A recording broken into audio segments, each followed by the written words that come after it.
আপনি যদি মানসিক চাপ অনুভব করেন অথবা ডিপ্রেশন টেন্ডেন্সি, হঠাৎ করে ইমোশন আপ ডাউন, এক্ষুনি দুঃখ, এক্ষুনি হাসি অনেক সময় দেখা যায়।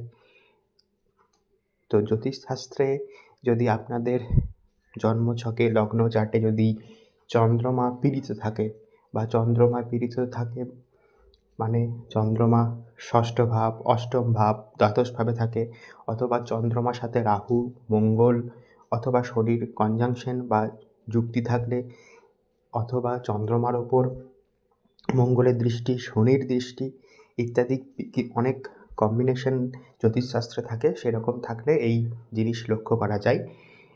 এর প্রতিকার দেখুন, আপনাদের যদি ভালো দশা চলে, মহাদশা অন্তর্দশা ভালো চলে, অতটা অনুভব করবেন না। কিন্তু মহাদশা অন্তর্দশা একটু খারাপ চললে এই জিনিসগুলি বেশি লক্ষ্য করা যায়। কিছু জেনারেল রেমিডিস প্রতিকার দিলাম। প্রত্যহ 3 বার হনুমান চল্লিশা পাঠ, যে কোনো প্রতিষ্ঠিত শিব মন্দিরে যেখানে শিবলিঙ্গ আছে সেখানে রুদ্রাভিষেক, পূর্ণিমার দিন নিরামিষ খাওয়া এবং সেদিন আটা ময়দার জিনিস খাওয়া, এবং সত্যনারায়ণ পুজো বাড়িতে করতে পারলে পূর্ণিমার দিন খুব ভালো হয়, অথবা যে কোনো নারায়ণ মন্দিরে শালগ্রাম শিলার পুজো করতে পারলে খুব ভালো হয়।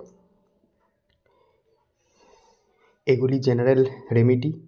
আপনাদের জন্মছক ডিটেল বিশ্লেষণ করলে তবেই আপনাদের এক্স্যাক্ট রেমেডি এবং প্রতিকার দেওয়া সম্ভব।